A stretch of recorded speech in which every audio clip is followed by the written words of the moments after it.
Hello.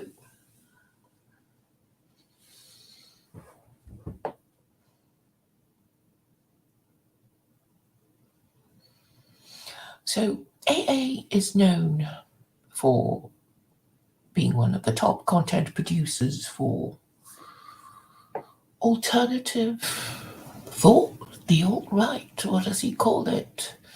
Is it called NRX? Nobody has heard of these esoteric ideas. Perhaps the whole point of calling it, strange acronyms is to put the mainstream off their scent.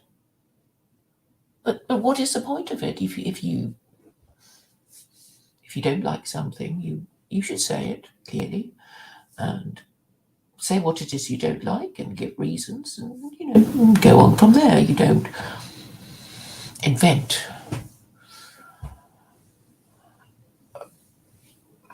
phrases like boomer truth regime. Why would you do that? I even heard the explanation given on Millenniyule. The link is in the description about what he meant by boomer truth regime. Actually, I thought it was an idea by Daniel Sienkiewicz. And when I asked him what it meant, he couldn't explain it either. But I thought it was, it sounded like it was one of his ideas. But actually, no, it was, I've just realized recently that it is a phrase coined by academic agent, meaning that boomers will not be voting for any non-mainstream political party. They'll be happy if they're American to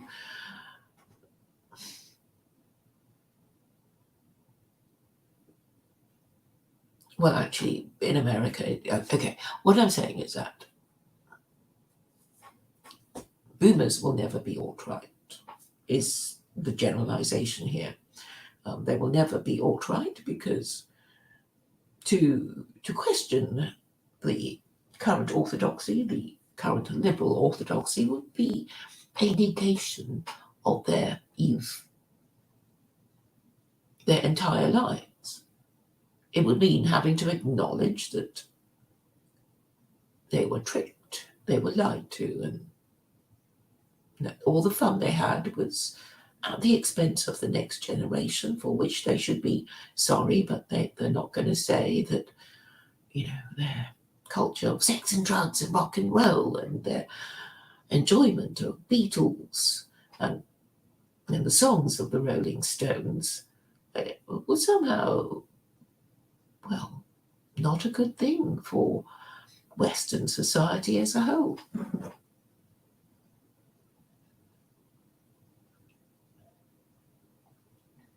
This was something I noticed when the EU referendum was going through.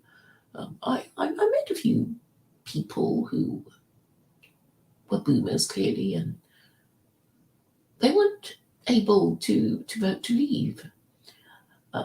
Even though they were complaining about how bad things were, immigration, everything, all the usual complaints that people who want to leave would say about being in the EU. And when I asked a follow-up question, are you going to be voting leave then? They said no. So there is an aspect of denial here. I mean, it isn't just the people I spoke to. I know somebody who's over 10 years older than me, who had a parent alive at the time, and he said that his mother wouldn't be voting to leave the EU.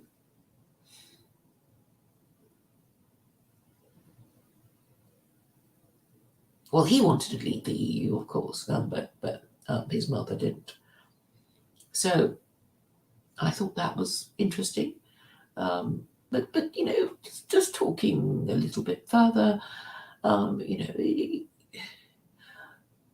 it's all about one's memories and one's experiences. So if one had a good time in the swinging 60s and the pill and enjoyed the results of, well, the facilities, of the sexual facilities of being on the pill, and enjoy the music of the 70s and whatever, they would find it hard to say it was all wrong.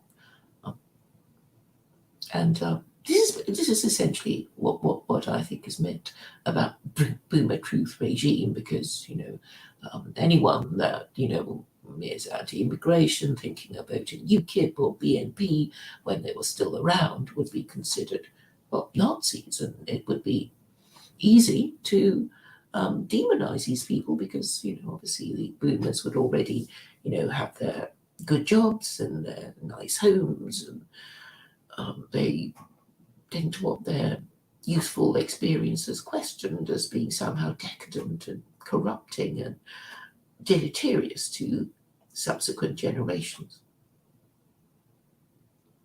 But the referendum for leavers was won, in theory anyway. And of course it was all about immigration, even though, more principal stances and arguments could be made for national sovereignty and that sort of thing. Esoteric ideas that people who wanted to vote in the referendum wouldn't be caring about. So we know that the debate is being managed and arguments being suppressed. And there's also a lot of denialism amongst those who are on one side or the other.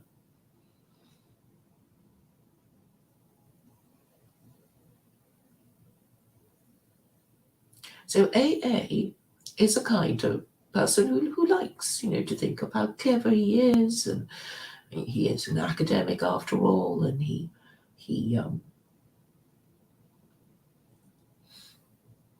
likes inventing neologisms, which are not actually very obvious. You have to look it up, and a lot of people can't explain it very well. Why not say,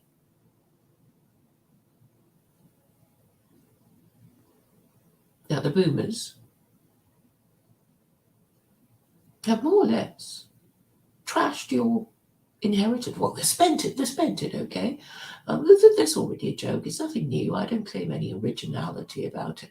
This idea that parents have spent the inheritance of their children. Do they have a right to do so? Absolutely. But if you spend their inheritance and destroy their future by the policies that you refuse to acknowledge have been wrong, then well, there's going to be trouble ahead. They're not going to thank you for not only spending their inheritance, but basically poisoning the well of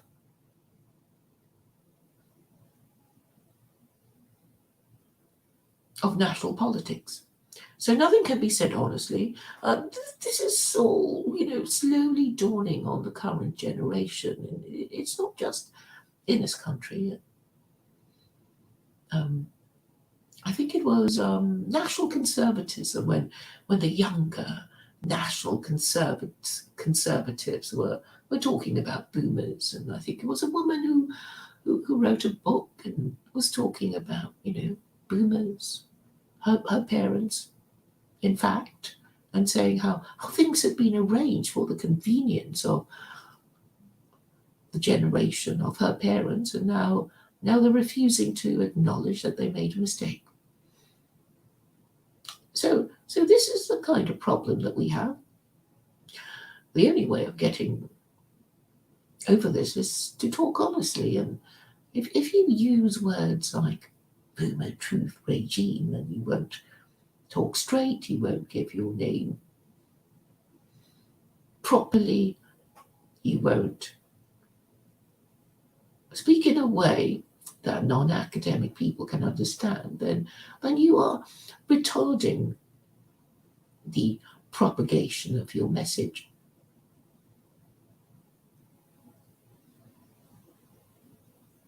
So academic agent, well, in a way brought it on himself because he's not really interested in doing anything high risk. I know he has a toddler, I think, that he thinks of homeschooling to overthrow the government, in future generations. Maybe not even, his female offspring, but maybe the offspring of his offspring. We don't know, but anyway, he's kicking the can down the road. The way he was talking to millennial worlds was, he's saying things like, "Oh, not in my generation." Why not in your generation? Why not say what needs to be said now before the walls of censorship close in on you? What is the point of holding back? It makes no sense at all, other than to feed the cowardice that there is already too much of.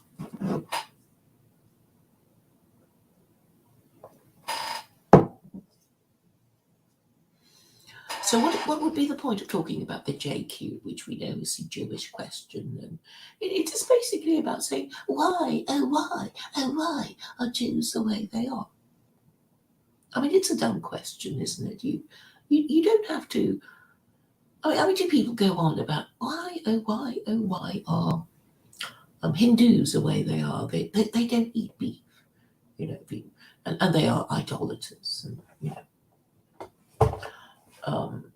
there's all sorts of generalizations you could make of Hindus and Buddhists and Christians, or people who claim to be Christians but who are really nihilists because they are atheists. But okay, people just naturally graduate to what the most high status religion there is. Because if you come from a tradition of organized religion, and this includes Islam and Christianity, you know that the senior branch of the Abrahamic faiths is Judaism. And logically and necessarily you wonder why they are chosen, for what have they been chosen, and whether they are performing the duty that we must deduce they were chosen to perform.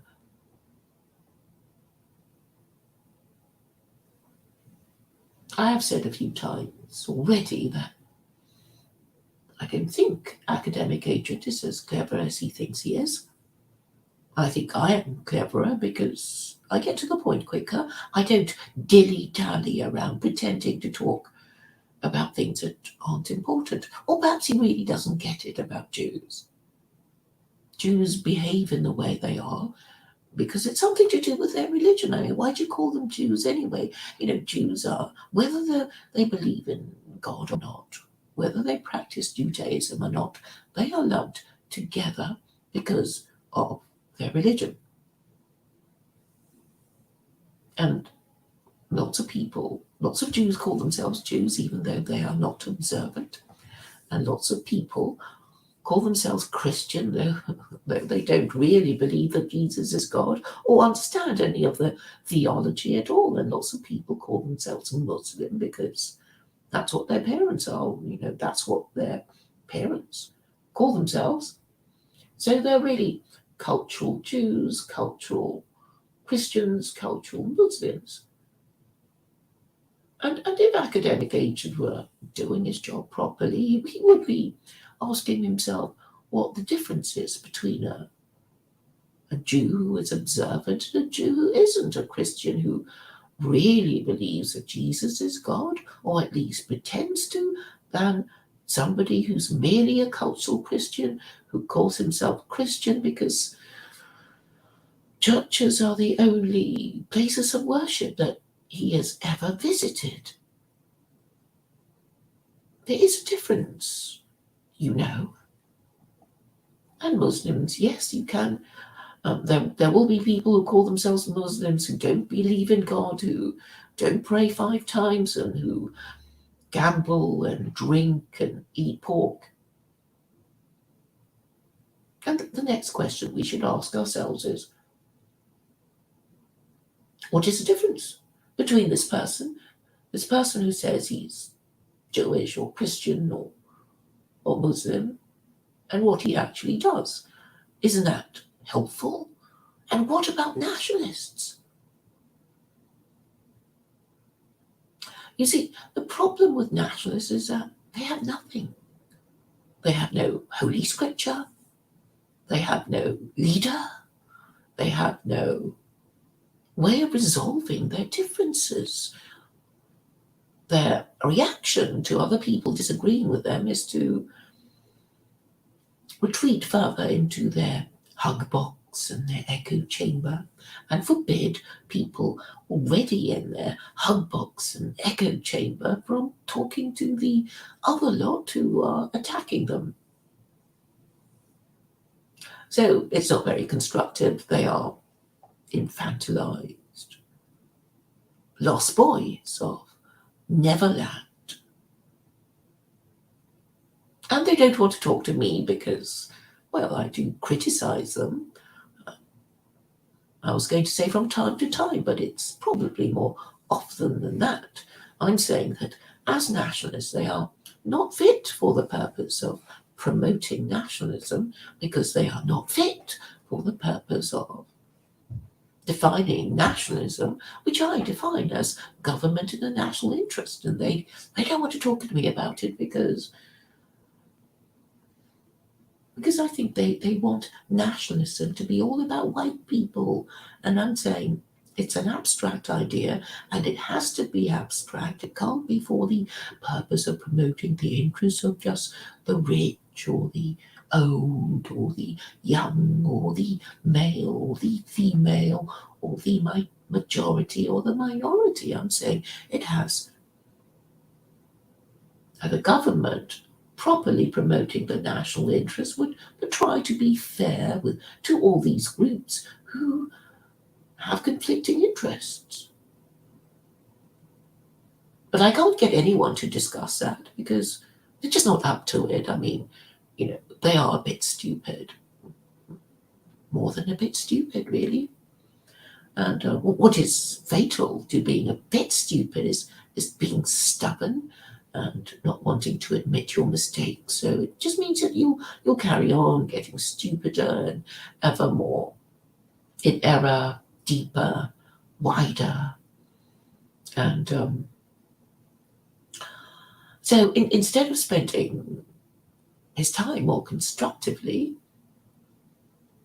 academic agent prefers to pander to the anti-Semitism of his followers and subscribers, and this has been pointed out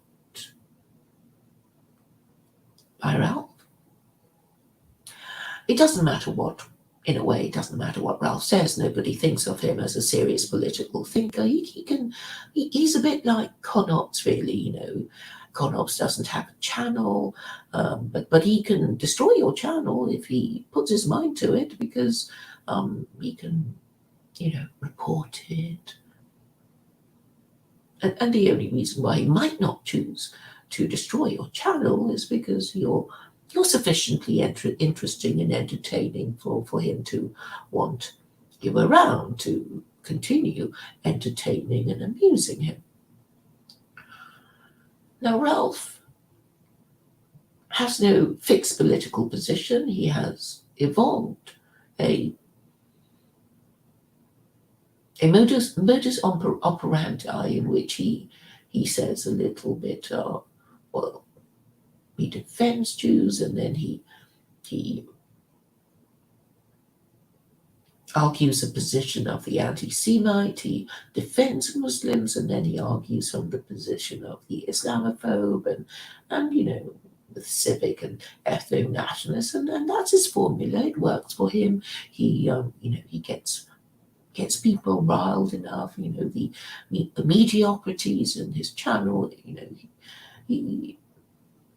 He puts together enough enough viewers, enough of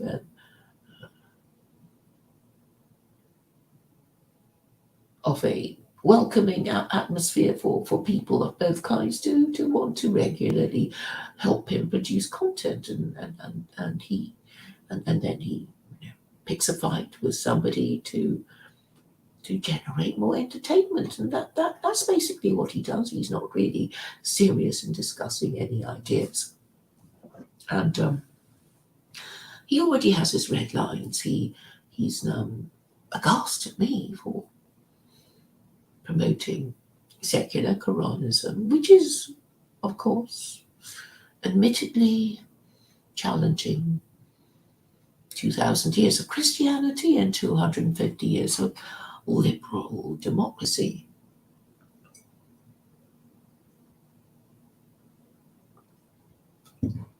I don't resolve from that. But it is my purpose to promote my solution that people like Academic Agent and Millennial Woes are not prepared to discuss. And so I criticize them from time to time for their cowardice and their moral and intellectual corruption, and the fact that they have come up after over a decade with nothing more than homeschooling their offspring, if they have any, to overthrow the liberal regime.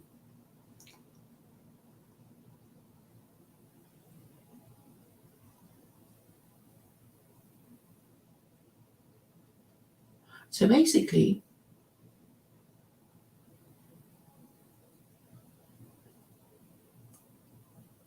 Academic Agent, by responding to the provocations of someone called, what was it, Adam and Stitch? Or Paul and Stitch, I forget now.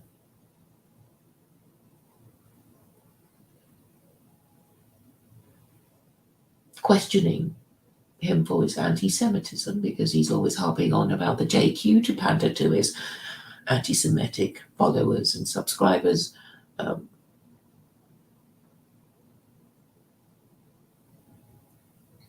He finds himself having to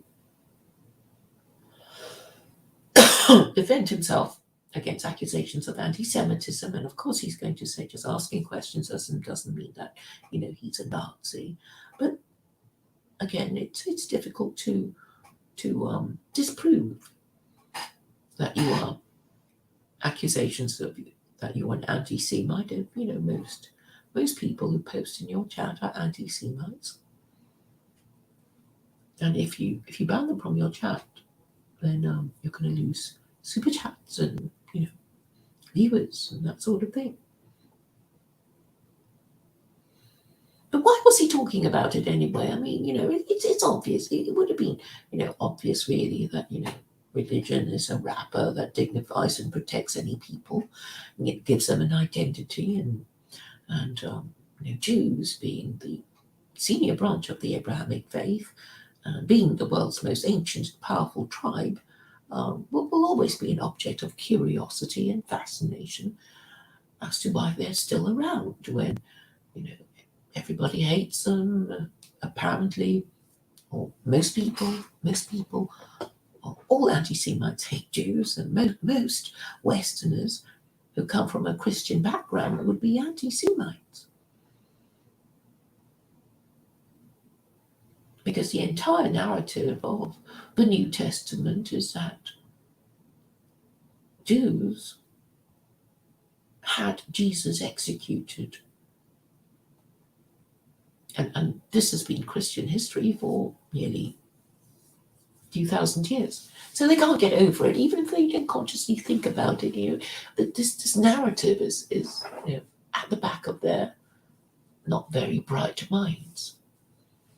And that those who know the New Testament reasonably well will come up with the synagogue of Satan and the usual anti-Semitic tropes to accuse Jews of destroying their civilization or whatever. And of course, AA feels he has to pander to these people who think it is the Jews who have somehow ruined their civilization. I mean, I have a different idea, but he won't talk to me because he doesn't want to discuss secular Koranism, and he doesn't want to talk about secular Koranism because he knows that his associates hate it, and also his followers and subscribers. So he was just playing safe, not talking about secular Koranism, known to be detestable to the alt-right. And so that was really what made him fall into the trap. So instead of having a constructive and engaging and rewarding conversation about how Sharia would sort everything out, he chose to harp on about the JQ and defend his position for harping on about the JQ. And now he's been accused of anti-Semitism, and some people know what his real name is.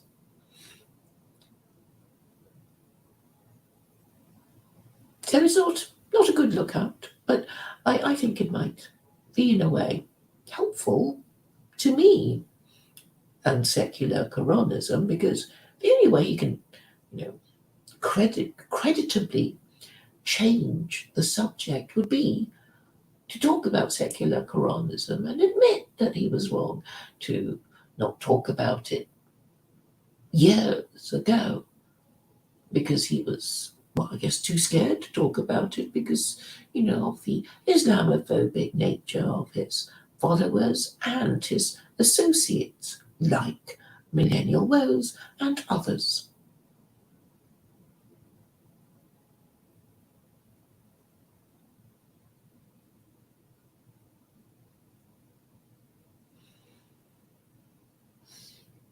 I mean, ideally, I would like to speak to somebody mainstream. Ideally, I would like to talk to, people like David Starkey. They're not really mainstream anymore. Starkey's been cancelled. Lord Sumption would be my preferred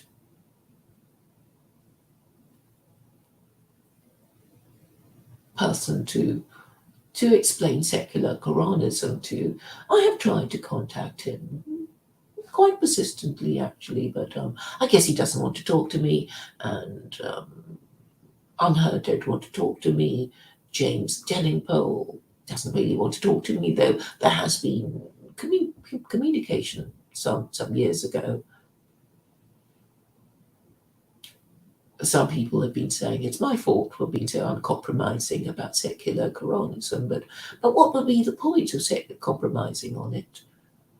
It would, actually make everything happen even more slowly.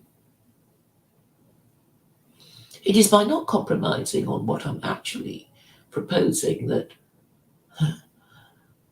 gives me the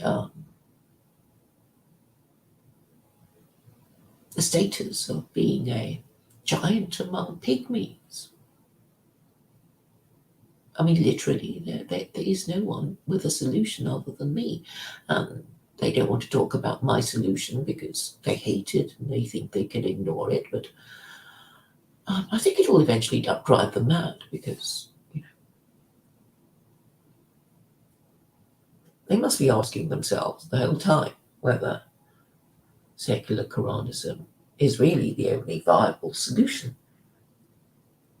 And I can hardly believe it myself.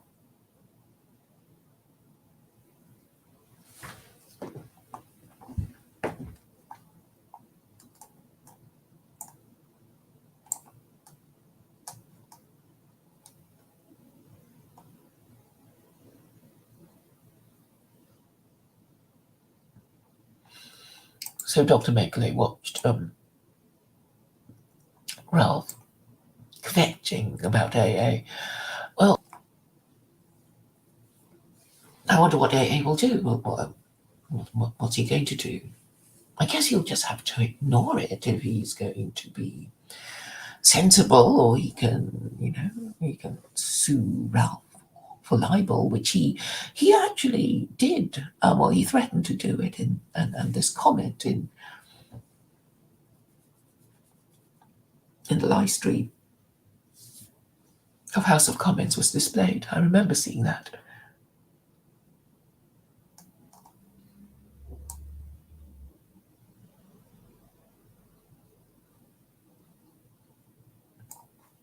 Now, who was saying chosen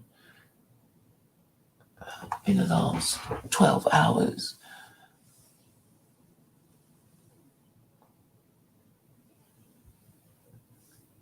I wish I could remember, but basically it's saying that, if you know that you were meant to do something, it gives you more confidence and more a sense of destiny to do it, and you will do it with greater confidence.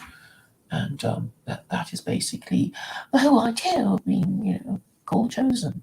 I mean, Gentiles can be chosen, right? Yes, they can. Or Gentiles can feel chosen. Oh, yes, I remember now. Sam Samuels was saying that he felt chosen to be the spokesman for his rabbi, whom he believes to be the Messiah.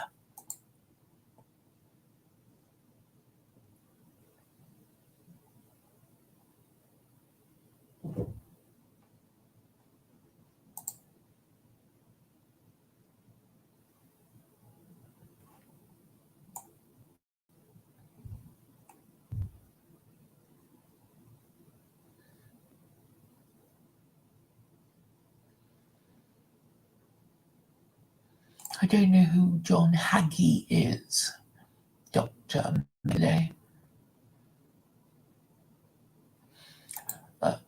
Thank you, Richard Madden, for saying that too many are still relying on the liberal system of voting to offer a fixed, deluded. Yes, you should know by now that you'll never vote the right leader into office in this system. You have to actually give up the idea of even voting. Because the problem is systemic, as I've been trying to explain to people.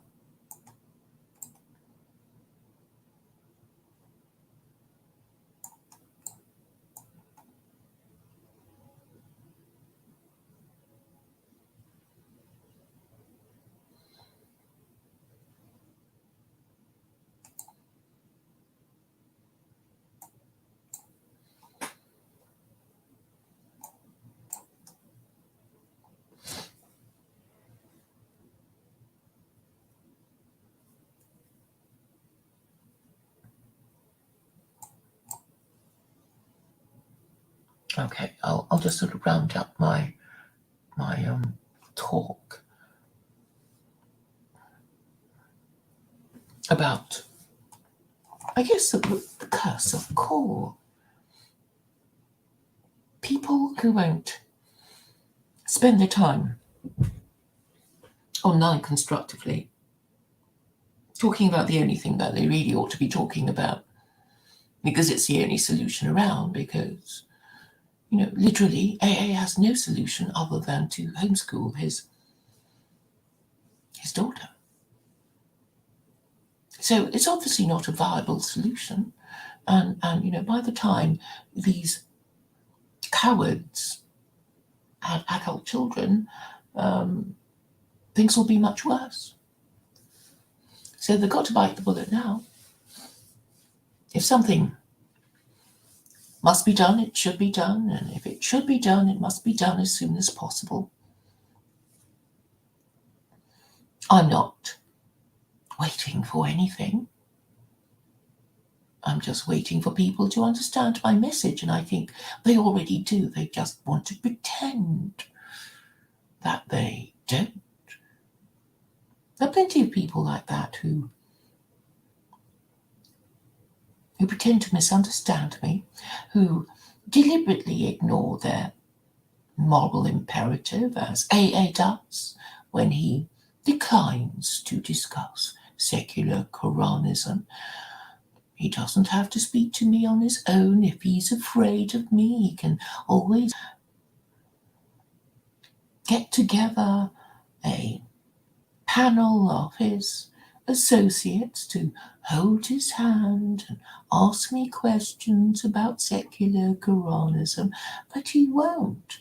And now he's got himself into trouble because what Ralph is going to do is basically call him an anti-Semite and, well, get him to stop discussing the JQ. And you'll think, oh, all right, then he can either continue discussing the JQ and continue being called an anti-Semite, or he can stop discussing the JQ, which means he will be deemed to have cut to Ralph. So, it sounds like a lose-lose situation to me. And what he could do, of course, is to change the subject and discuss secular Koranism with me. I promise to be nice. And then we can, not talk about things that don't matter.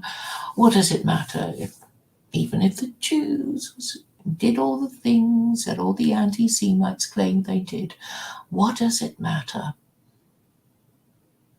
if you can't do anything about it? If the roof is leaking, you need to fix it rather than blame everyone in the house for making the roof leak. I mean, obviously it wasn't. I don't think it was them that made the roof leak.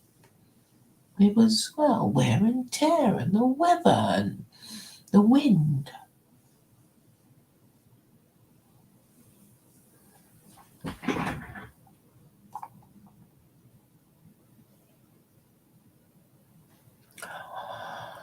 So let's hope that even these dim-witted academics can put two and two together and, just resolve to use the best problem-solving system conceivable.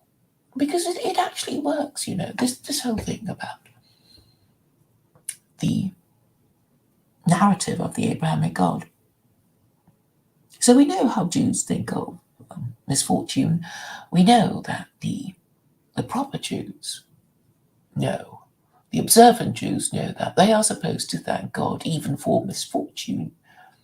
And this is so because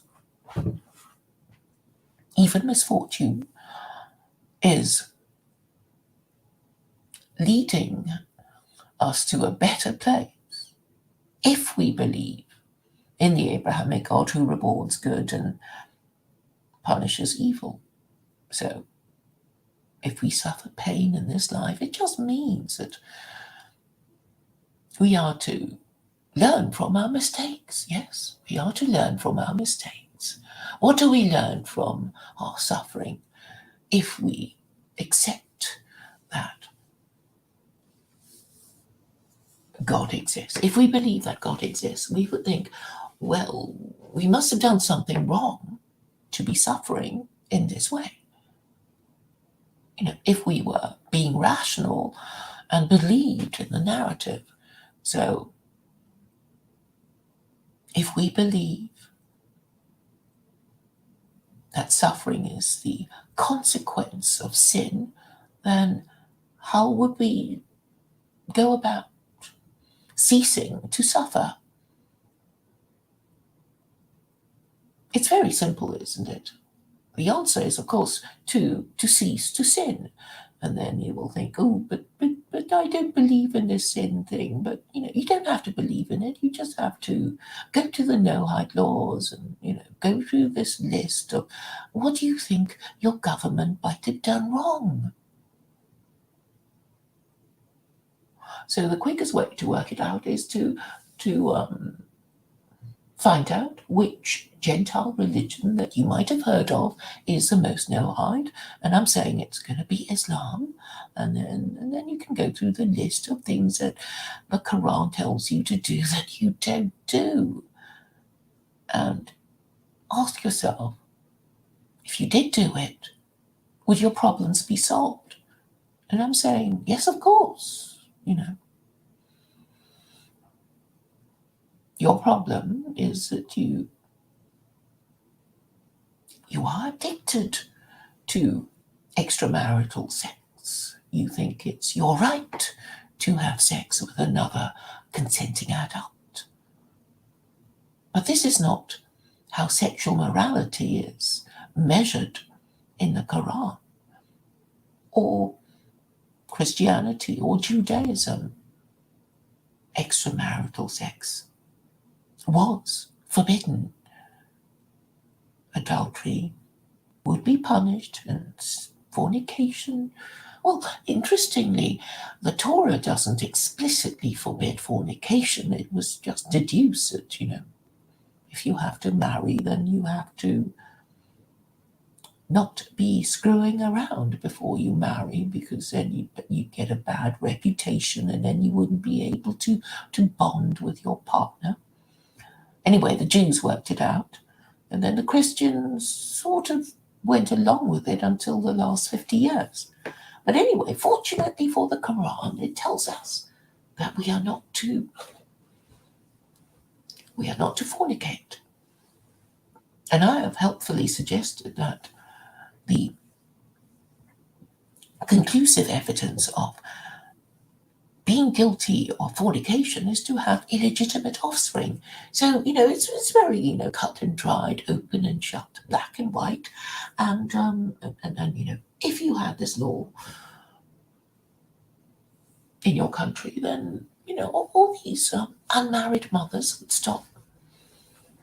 Well, they would be shamed, and then you would stop more unmarried mothers from coming into being with their illegitimate offspring in their fatherless homes, growing up to be the next generation of, I don't know, spree killers, mentally ill underachievers, the next generation of unmarried parents. It's a growing group, and it's eating you out of house and home. It's a sacred cow that is crapping all over your carpet. An academic agent won't talk to me about this because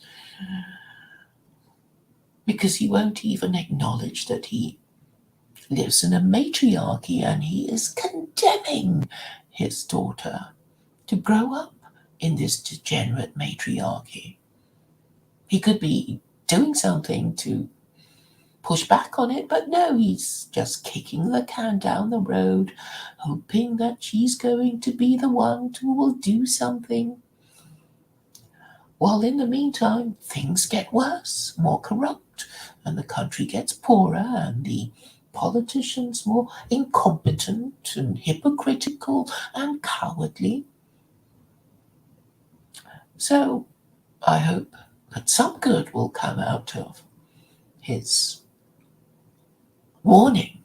Really, he's been told. I mean, if God exists, it could be interpreted as a sign to tell him to stop going on about the JQ, which doesn't help anyone, which only feeds the anti-Semitism of his obviously anti-Semitic followers and subscribers, who are low status, no information, unmarriageable men whose opinions nobody cares about.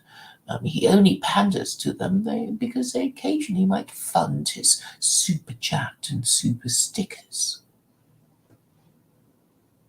And his associates are, obviously anti-Semites and Islamophobes, and he doesn't want to alienate them, and it's becoming clear.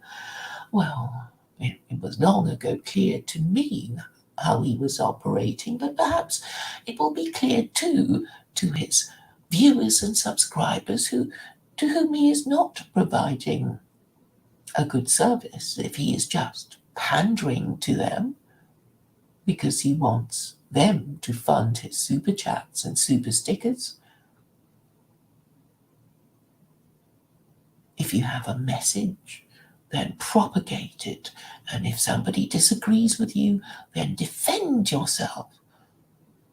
Do not just talk about the JQ. It is like arguing with somebody about whether God exists.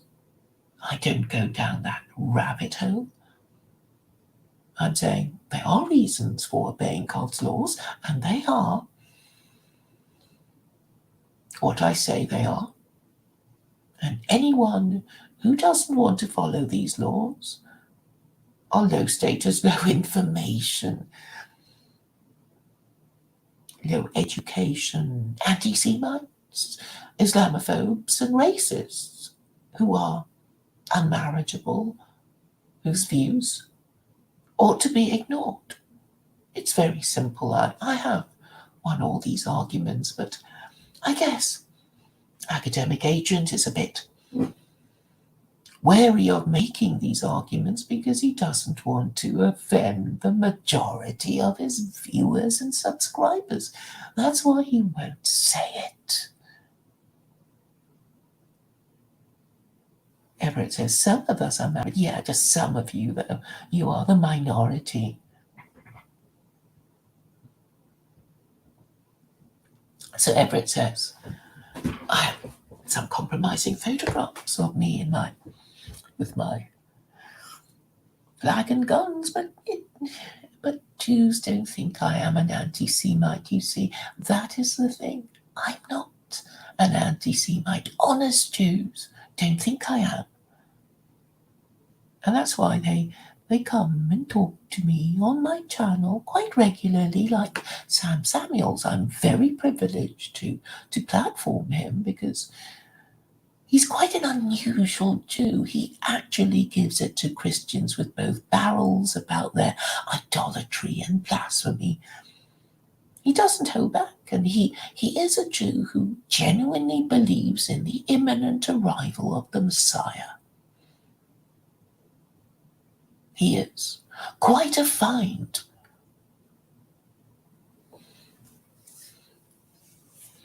And he doesn't think I hate him. And I don't think any other Jew really thinks I hate them. I do have Jews who are friends in real life.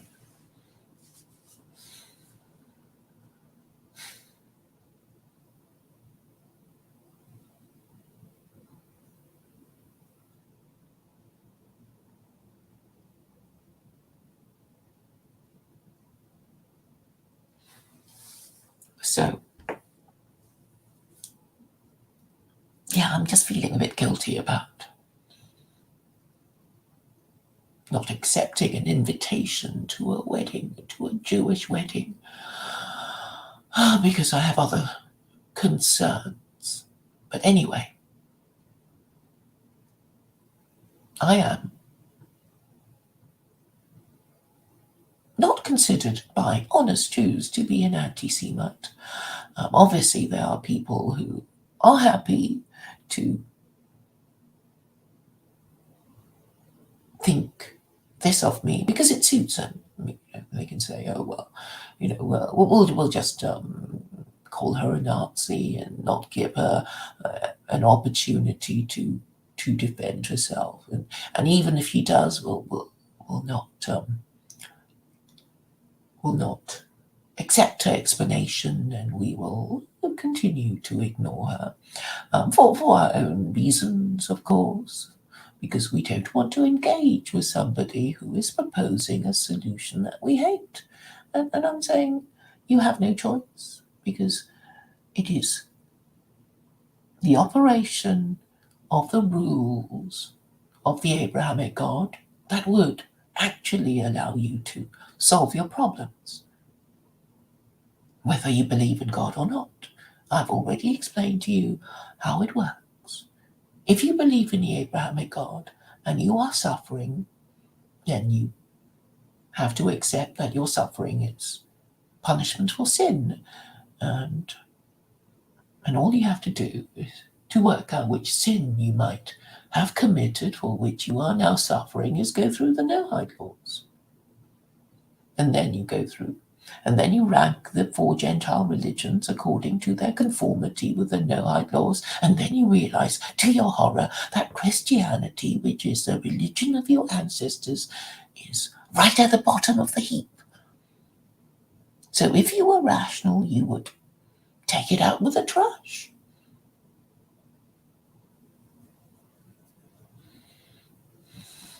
And you would also realize that Islam, which is the religion that you hate because you think it's a religion of backward brown people whose presence you resent in your country,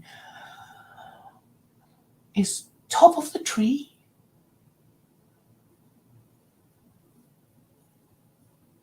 It's the cowardice of academic agent that has put him in his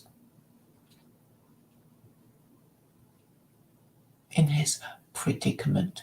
Yes, he can just carry on and ignore Ralph and ignore me.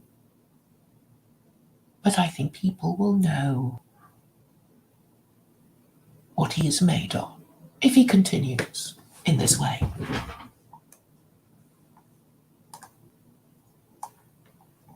I see a few new people. Thank you, thank you. Some interesting comments.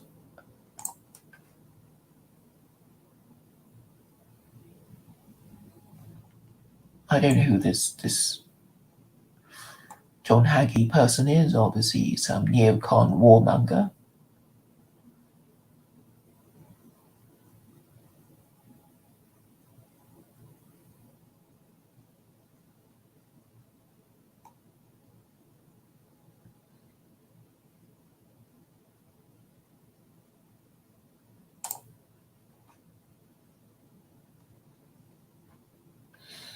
Now, Seamus Crawford thinks that nobody in the alt-right will ever engage with me.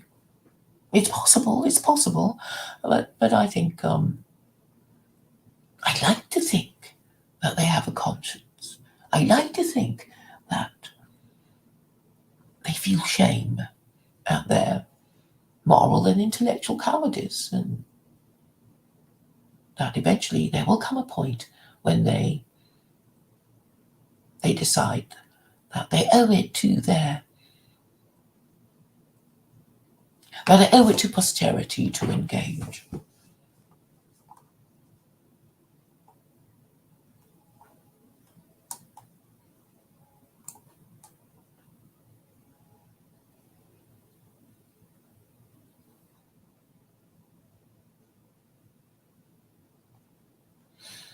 So Seamus Crawford doesn't agree with me that I'm the only person with a solution, but he won't be able to tell me who else has a better solution, or even a competing one.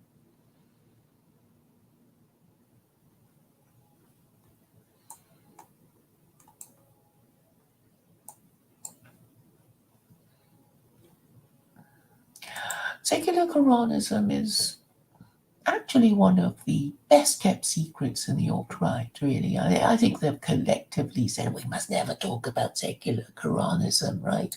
I know they say that to each other. We must never mention it. Anybody who mentions it will be, well, ostracized, I suppose.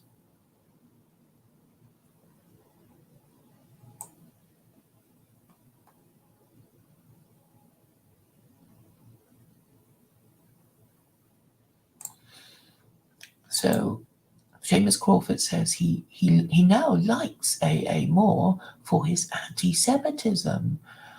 Right. I'm sure AA will be very grateful to Seamus Crawford for that kind of endorsement.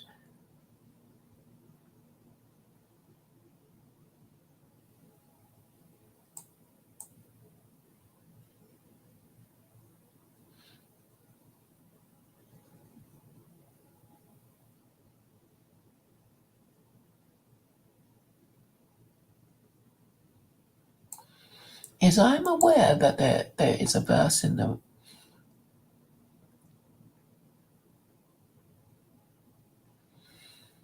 New Testament that tells us to flee fornication. It's one of the Pauline epistles.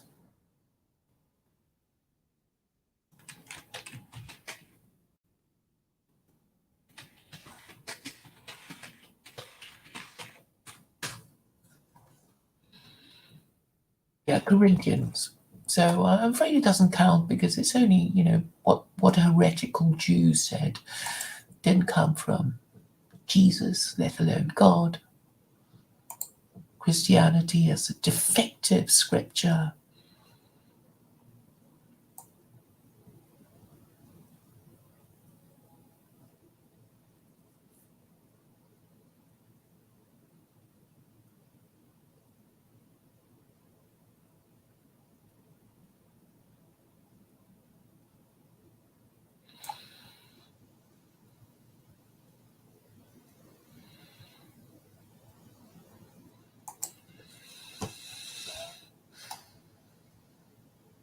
Yeah,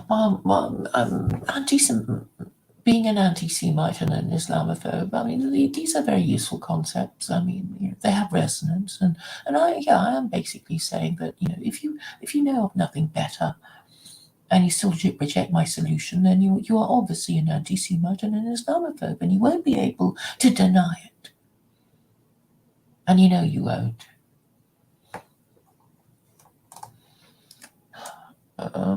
I have engaged with Luke Ford before. He's not. I don't know if it's still online or. Let me just see. Maybe it is. I know I interviewed him once.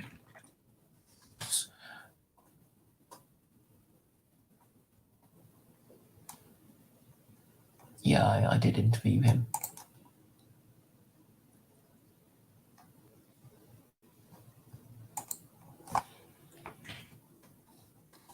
I'll post a link to you in the chat.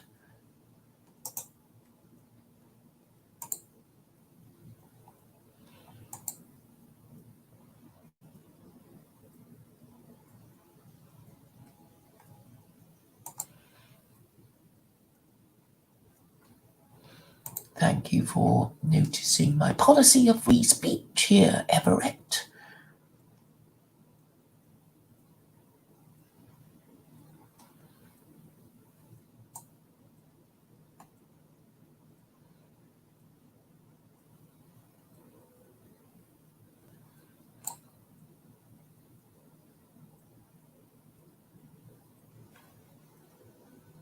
You see, Seamus, we'll keep harping on these dumb questions. Of course, I don't say that the Holocaust is unquestionable since so many people question it.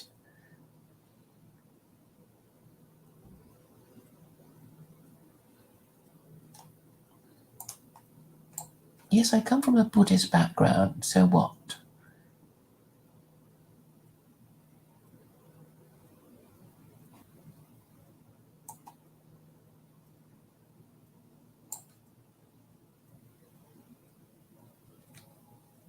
Yeah, well, this stuff about Nick Fuentes is like he will burn out before he makes it. He will burn out before he makes it because he is not being guided by the previous generation. He's just doing what he thinks he can get away with, and he knows nothing. He's he's a Catholic, right? He's Catholic, and he's not a theologian.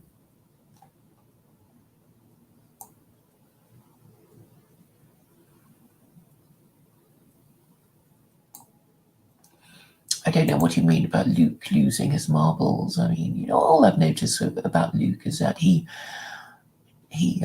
changes his mind as often as he changes his clothes. Luke is better than Richard Spencer or Greg Johnson, says interlocutor 1067. I don't know what. Richard Spencer changes his mind, and Greg Johnson. What is Greg Johnson saying?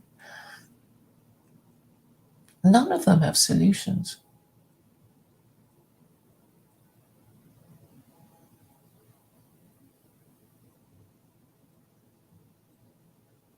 I don't know what's happened to Alison. She was supposed to have her appeal